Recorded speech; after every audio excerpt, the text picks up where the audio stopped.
La il·lustració. Tot això ens portarà a l'edat moderna i la il·lustració, el fet que el coneixement quedi fixat i transmès entre cultures. El servei regular de notícies, l'opinió pública i el periodisme de masses comportarà una incipient alfabetització que trencarà el monopoli del coneixement conegut fins llavors per bruixots, xamans o clergat, sent a més un instrument actiu i indispensable de revolucions com la francesa o la bolxevic, amb destacats autors com poden ser Montesquieu, Voltaire, Marx o Engels, per citar-ne alguns. Fent del paper escrit, com hem dit, amb un missatge, un dels símbols transformadors més potents de l'edat moderna i que ens permetrà arribar al que coneixerem com la societat del coneixement. I serà aquesta incipient societat del coneixement del segle XX, en la segona edat contemporània que, citant Antoni Bray, fa referència a la iniciativa privada que promou diversos projectes dedicats a explorar, descriure i interpretar la realitat del món actual des de la perspectiva que afirma que som els protagonistes involuntaris i accidentals d'un moment singular que la trajectòria de la humanitat en un temps de canvis profunds que justifiquen la proposta d'inaugurar una nova etapa a la cronologia de la història. Aquest és el moment en què apareix el nostre tercer element civilitzador i revolucionari, Internet, que comportarà proporcionar l'accés al coneixement tot moment i arreu, difondre-ho en el màxim instant i en temps real. Tot ara, aquí i al moment. La tecnologia ens ha donat l'accés a una societat de la informació, organitzada topològicament com a societat en xarxa, que ens ha descrit molt bé Manel Castells, en la qual l'acumulació del coneixement ha esdevingut un factor determinant per a mantenir-se enmig d'aquesta disbauxa dinàmica de canvis constants, de manera que apareixerà el que coneixem com l'individu hiperconnectat. Ara bé, les mateixes tecnologies que articulen el món actual i permeten dita acumulació es converteix dia a dia que passa en més ignorants digitals. Paradoxalment, tendim a trobar-nos immersos cada cop més en una societat de desconeixement. Pots saber tantes coses que saps que no saps gens. I que, curiosament, ens retornarà Sòcrates quan ens deia allò de que per cercar quelcom cal com a mínim tenir constància de la seva existència, o si més no, haver-ne sentit parlar. Això ens fa adonar que hi ha com a mínim tres riscos potencials. En primer lloc, el social, que en creure que tenim l'accés obert al coneixement s'han superat algunes de les formes vigents de desigualtat social. Ans al contrari. S'estan propiciant noves formes d'exclusió social. Si no ets a Google, no existeixes, per exemple. El segon derivat del perill de ser ignorants envers la capacitat d'enfrontar-nos a la resolució dels nous reptes dels quals en depèn el nostre futur global o individual, en no identificar i assumir cap, ni en gran ni en petita, mesura, responsabilitat que pertoca a cada un de nosaltres i que ens durà al tercer risc, en el que ja ens trobem immersos, plantejar-nos quin lloc ocuparà l'individu i fins i tot què entenem com a individu en el marc d'aquesta societat. Per això, com el flux d'informació és constant, acabem comportant-nos com una cultura amnèsica. A causa de la velocitat amb la que se succeeix la transmissió de coneixement en xarxa, obre carpeta, tanca carpeta, obre una pàgina, tanca una pàgina. No parlem ja dels tuits, que encara queda molt més limitat. Sense donar-nos temps a aquella pausa, aquella pauta que els grecs tenien quan escrivien. No dona temps a memoritzar res, i si som el que recordem, quedem totalment en el no-res. Acabarem immersos, com deia Bauman, amb el que denominava la societat líquida. I ja sempre acabo afegint que avui en dia a mi el que em sembla és que ja som gasosos. Però com tota eina, és bona o dolenta segons l'ús que se li doni. L'aspecte positiu ens trobem en el que anomenem les TICs i que poden ser considerades com un concepte dinàmic. Les tecnologies de la informació i la comunicació agrupen els elements i les tècniques utilitzades en el tractament i transmissió de les informacions, informàtica, internet, telecomunicacions i, per extensió, designen i determinen un ampli sector d'activitat econòmica. Aquestes van començar amb el que es coneix com la web 1.0. Web estàtica que equivalia digitalment a la nostra foguera, la dels xamans i els bruixots. on aquests nous xamans i bruixots nodrien la web d'informacions que esdevenien en dogma. El coneixement era l'objecte i els ordinadors varen ser interpretats com a elements intel·ligents, produint això un veritable rebuig. Per sort, el desenvolupament accelerat de la tecnologia i la nostra condició de sàpiens va donar pas al que la majoria coneixeu com la web 2.0 i que va permetre que els usuaris hi participessin. I no tan sols dient la seva, sinó que a més podien compartir les seves produccions. La web 2.0 s'associa a les aplicacions que ens permeten compartir informació amb una interoperativitat potent amb el disseny centrat en l'usuari, sinònim de xarxa social, en serveis de hosting, wikis, blogs, comunitats webs i moltes d'altres aplicacions i amb la col·laboració del World Wide Web, derivant en una explosió de continguts com mai abans s'havia vist. Ara mateix ens trobem immersos amb la web 3.0, basada en una web més intel·ligent, on les cerques dels usuaris són cada cop més acurades i properes al llenguatge natural. La informació posseeix semàntica associada i la web relaciona conceptes de múltiples fonts per poder reduir i deduir la informació mitjançant regles associades al significat del contingut, el que coneixem com a tags o etiquetes. Així, la recerca d'informació queda depurada pel domini específic, contextualitzada, i així acaba sent més profitosa la cerca per l'usuari. I anem gairebé camí de la web 4.0, i que consisteix en complir 4 conceptes: usabilitat, accessibilitat, indexabilitat i actualitzabilitat. En definitiva, sistema operatiu virtual. Vull fer un incís aquí, perquè quan jo vaig començar a treballar aquesta evolució de l'Homo Technologicus, ara farà un any, més o menys, la web 3.0 estava en les beceroles. 4 penjats friquis sabien de què parlàvem. Avui en dia estem immersos fins al coll. I ara a les beceroles ja està la 4.0.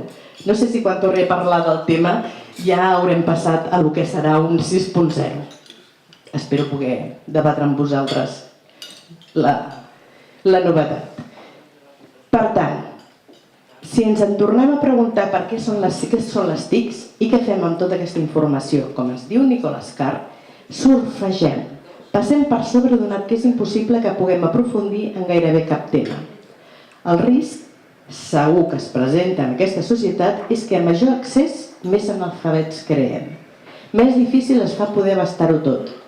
Aquesta és una mirada crítica que ens adverteix del perill que correm davant d'una aparent societat del coneixement de quedar atrapats en el que s'ha denominat pel doctor Gonçal Mayos i els altres autors com l'Antoni Bray abans citat en el seu llibre La societat de la ignorància i que podeu consultar aquí a la biblioteca quan vulgueu. En ell ens plantegen premisses tan importants com tota la informació és coneixement? I fins i tot, què és coneixement? I a més, qui ho decideix això? Gerard Ajat, a la Gran Confusió, ens parla de la hiperinformació per remarcar l'impacte antropològic de les noves tecnologies. Sovint els internautes acaben sent internàufrags, sovint i la majoria de les vegades infoxicats, com ens assenyala en Joan Campàs, a la societat de la ignorància.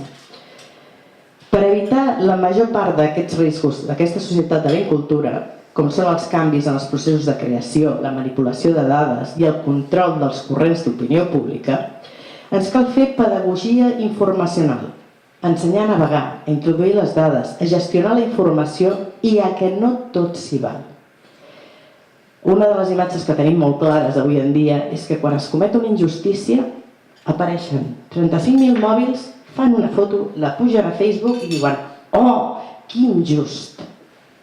Senyors, no era més senzill deixar el mòbil i anar a enganxar el que cometia la injustícia i deixar que això no anés a majors? Aquí entrem amb aquella manca de responsabilitat que dèiem que no assumim.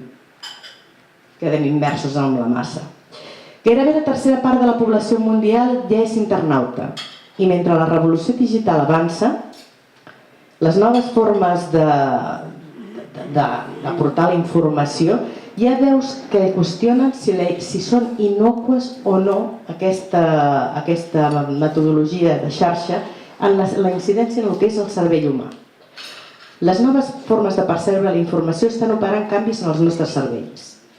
Si seguim a David Eagleman, que recomano, i la seva filosofia de l'incertesa, nosaltres som conscients del temps perquè som conscients dels canvis que ocorren en el nostre entorn. A major nombre de canvis, major expansió en la nostra percepció del temps. Alguns dels seus experiments relacionen l'adrenalina amb la percepció del temps augmentat. I actualment dirigeix un laboratori d'investigació de neurociència on estudia la percepció del temps, la sinestèsia, la neurologia i com influirà tot això en el sistema legal. Per no parlar del transhumanisme, fruit d'aquest excés de tecnologia al servei de la ciència que hauríem de trucar cap al servei de la humanitat. L'evolució biològica no ha anat al mateix ritme que l'evolució tecnològica. Com ja hem vist, el nostre cervell no està preparat per afrontar la quantitat de canvis tecnològics de modificació que es produeix al nostre entorn i que hem arribat a assolir. La velocitat, de nou, ens supera. I ara els transhumanistes ens dirien, seguint el seu postulat, és que érem imperfectes. És que mitjançant la tecnologia que podrem assolir la perfecció que ens manca compartint-ho en cíborgs. No ens enganyem, no és cap mite. La majoria de nosaltres ja som cíborgs. Qui no porta un implant dental o d'algun altre tipus? Qui no pren medicació per equilibrar la bioquímica del seu cervell?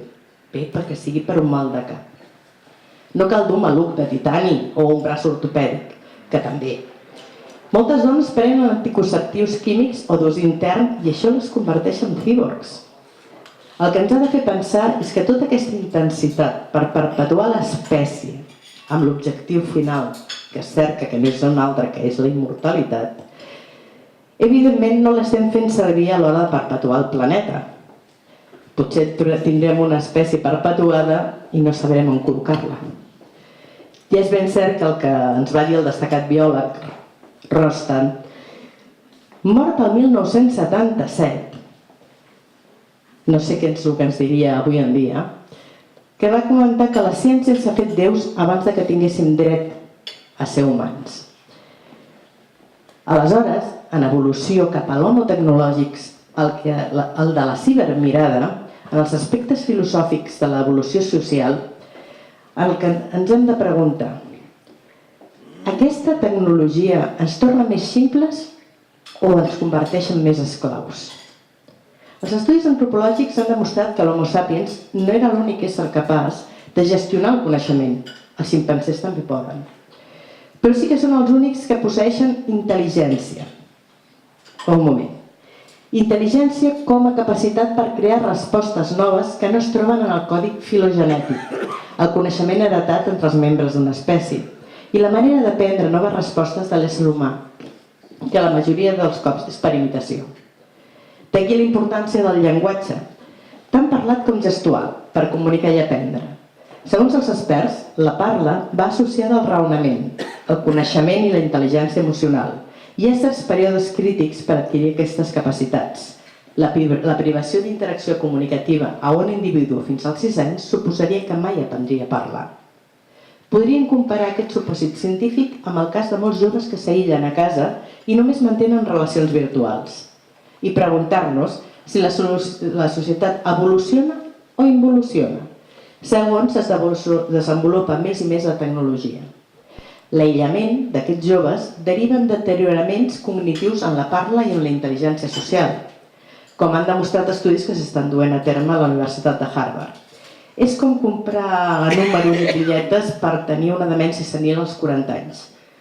La tecnologia que ens va fer més intel·ligents en augmentar les nostres connexions neuronals i que ens va ajudar a sobreviure podria ser ara un dels més grans perills.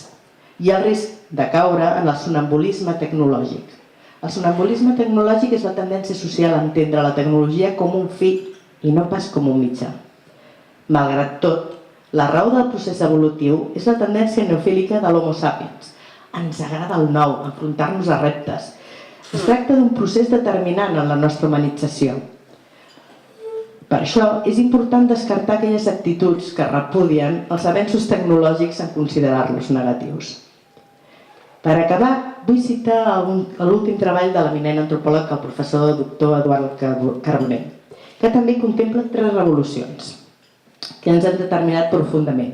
La neolítica, que la podem equiparar amb la dels fluxos de coneixement del foc, la industrial, que la podem equiparar amb la de la impremta, i la científico-tècnica, que és la que podem equiparar i anivellar amb l'internet.